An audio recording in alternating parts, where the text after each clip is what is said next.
Hello, welcome. 30 years, a big anniversary. Yes, 30 years since either Sheffield club won a major football trophy. And in Sheffield Wednesday's case, when they won that trophy in 1991, it was their first trophy in 56 years at that time. So that's how special this anniversary is. This show going out on Thursday night as normal, except that we're recording it on the exact anniversary, April the 21st, that in 1991, Sheffield Wednesday beat Manchester United 1-0 to win the Football League Cup.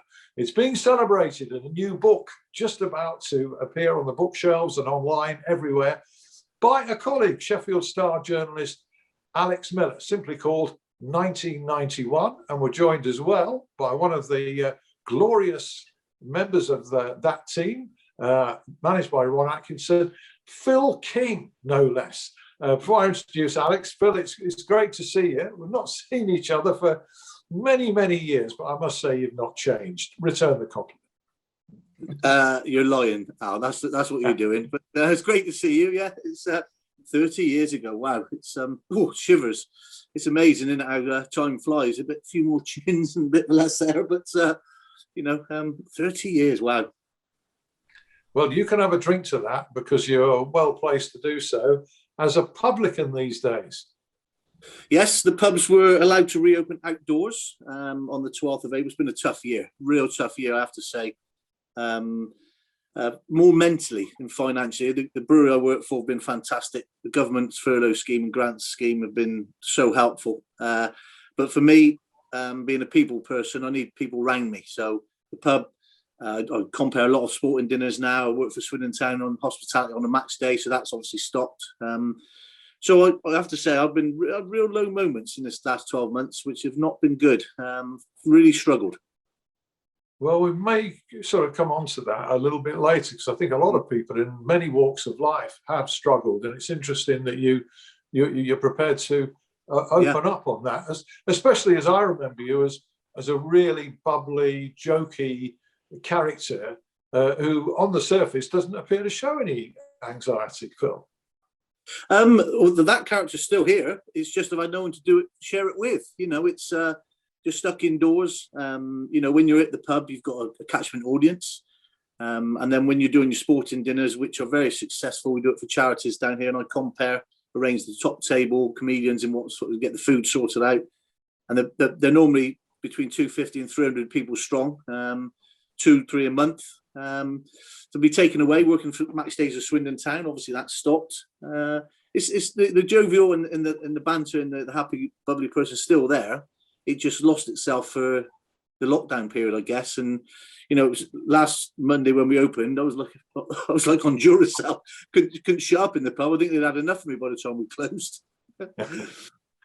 Well, it's good to have everybody back in pub beer gardens and you to be back in business. And it's also good to have something cheerful to talk about where Sheffield football is concerned, which is where Alex Miller comes in. Alex, do you think you're bringing relief to the masses at the moment, or you're simply reminding them of how bad things are at the moment? Well, I hope the first one. I mean, it seemed a good time, with the anniversary and all the rest of it. It was always going to be hopefully a good time to delve into the season that you guys will remember. Well, better than me. I wasn't born at the time, so. But yeah, I mean, hopefully there's always this balance, I think, to be struck, isn't there, with Wednesdays? Is it a fan base living in the past of former glories? Maybe I think that's sort of accepted in some circles. But it's to be celebrated, isn't it? A season like that. We're going to talk about the Rumbelows Cup final today, but the fact that they were promoted, the characters in that team, the connection that they had with the people of the city, it's a rare thing, I think, and certainly, like you say, it's sadly a long way from where Wednesday are at the minute. A voyage of rediscovery for many of us of a certain age, but a pure voyage of discovery for those who weren't even around at that time, Alex. Absolutely, and it's been really good. The response has been fantastic to the book. Anyone that is on my Twitter feed will be sick to the back teeth of me going on about it by now. I've been over promoting it to death, but the response has been interesting, obviously, from people that remember that season and enjoyed that season, revered that season so much, but also, you know, the guys of my age and younger, that, you know, these guys like Phil and those characters, not necessarily, it's not something they've experienced with Sheffield Wednesday, and so that's been really good. Like you say, that hopefully people will discover things and tap into some stories that maybe they haven't heard before, or maybe they might have forgotten. We'll come to some of those stories as the programme goes on and relive the great day itself. And let's bring a flavour of that. As I speak, applause there from Phil King, because we are joined live from Florida in America by one of your teammates, Paul Williams. Paul, it's good to see you, and thank you for joining us. Thank you for having me. Good to see you guys. Kingy, lovely to see you, my friend. My apologies. Well, let me tell you that Phil, I told Phil he hadn't changed. I've got to say the same. I've got to say the same to you, just to be fair, Paul. Thank you.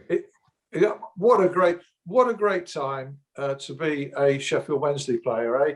I mean, you could have been a Sheffield Wednesday player now or almost any other time, and nothing like that would have happened.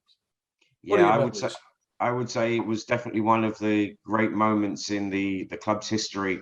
You know, there was a 5-year spell, I would say, that the club did very, very, very well. It exceeded probably everyone's expectations.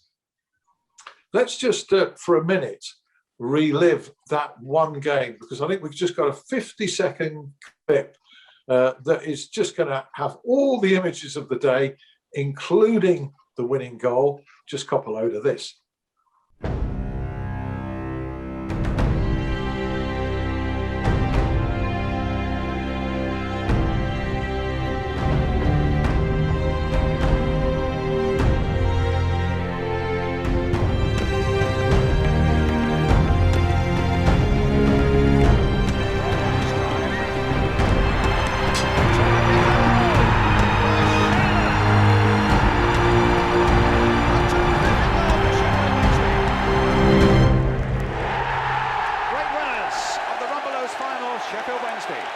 Fantastic memories there encapsulated in that video from 1991. Big Ron there with the reactor light sunglasses. There was that sound as John Sheridan's shot hit the post, that dink off the post before going in.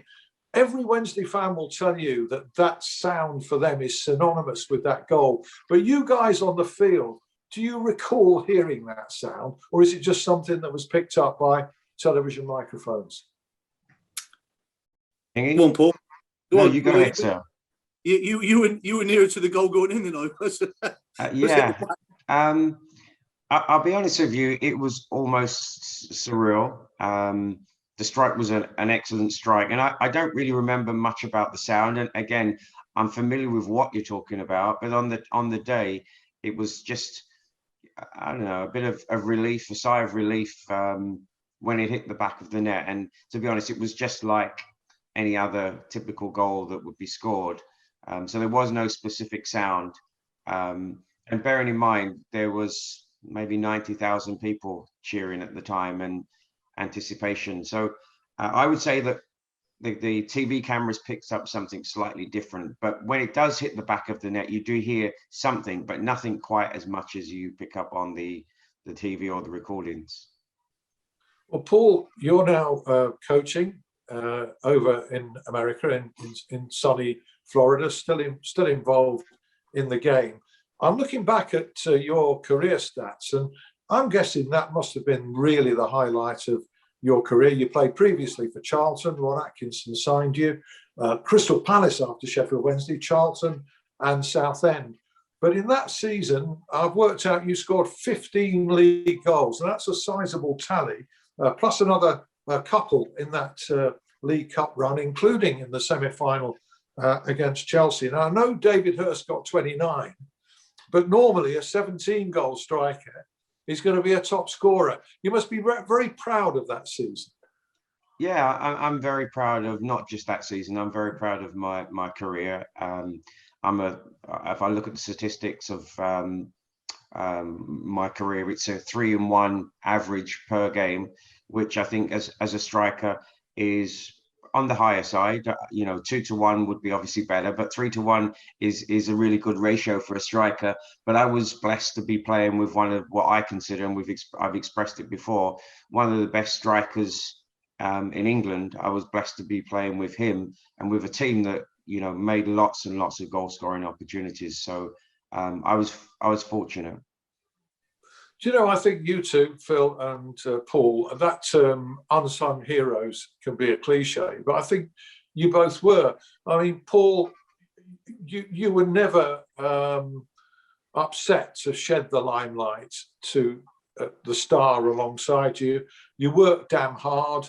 You scored some vital goals. I remember 2 in particular against Middlesbrough. Kingy, let's get you on each other. Kingy, yeah. on Paul Williams and his qualities. Yes, no, brilliant. Listen to Paul there speaking. When you listen to Ursty, I mean, as I told you before, I do a lot of compare for after dinner speakers now, and I did one up in Sheffield with Ursty and Mel Sterling, and Ursty is always praising Willow, as we know, and Paul Williams, to the guys listening, for the work rate. I mean, Willow made some intelligent runs. Ursty wouldn't have scored the amount of goals he would have scored without playing alongside Paul. And he's openly admitted that. So Willow probably did a lot more mileage, shall we say, in the leg work, in the running off the ball, to create the chances for. And when you've got the quality of supply like Paul touched on with John Sheridan in midfield, I mean, you've only got to make that run and he'll spot it and the ball will be put through for you. So I think Willow's sort of strength of running off the ball and he was so fit and he got about the pitch well, allowed Ursty to score the goals he did.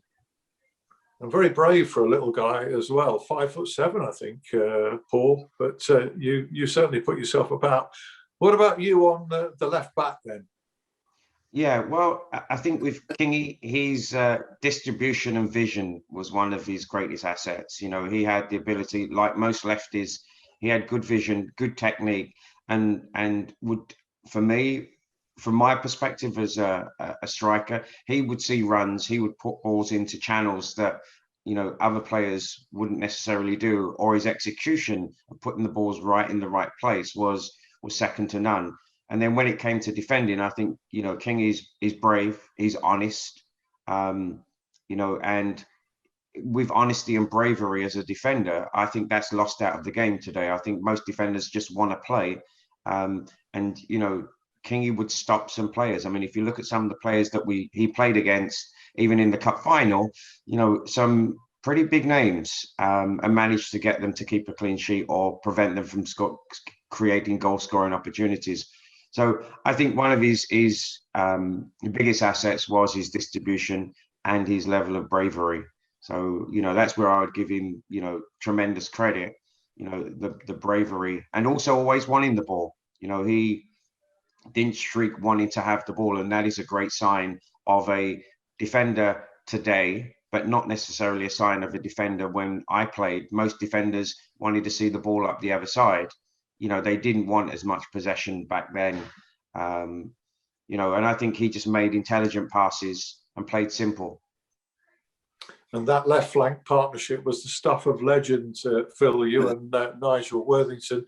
You used to overlap each other, as I remember. A terrific partnership. Alex, can I add to that, please? Is it okay? Yes, you can. Yeah, and I would say that was one of Ron's attributes, that he did allow players to express themselves. So Kingy, was someone who could give great distribution, but he was not afraid to get forward into advanced positions. And then he had someone, who was playing alongside him who would sit and hold and allow him to overlap. Barney was excellent at that. So they had a phenomenal partnership because they were both lefties. And I think they both contributed a lot down that left-hand side, which typically in most teams, the contribution is predominantly down one side or the other. And I think we had threat down both sides of both flanks, So I feel the game is transposed into attacking wing backs and so on. But back in the time when we played, I don't think that there was that many attacking fullbacks like Kingy. So again, that was one of his attributes. And then when he got into those advanced positions, he could cross the ball really well and find players, and the ability to pinpoint a pass was incredible.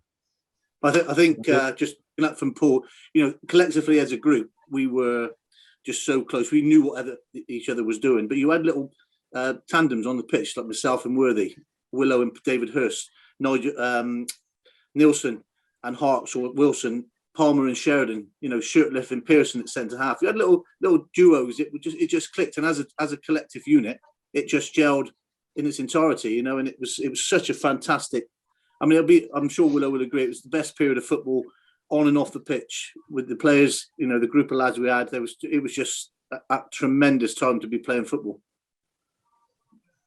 Well, Alex, you're sitting there patiently listening, and you've done a lot of that in compiling your book. It's really about what these guys say, and obviously not so much what you've got to say, but your insight is crucial. And I'm sure every Wednesday fan, every football fan actually, would thank you for taking the trouble to chronicle that incredible year, which included promotion as well. It must have been hard work, dare I say.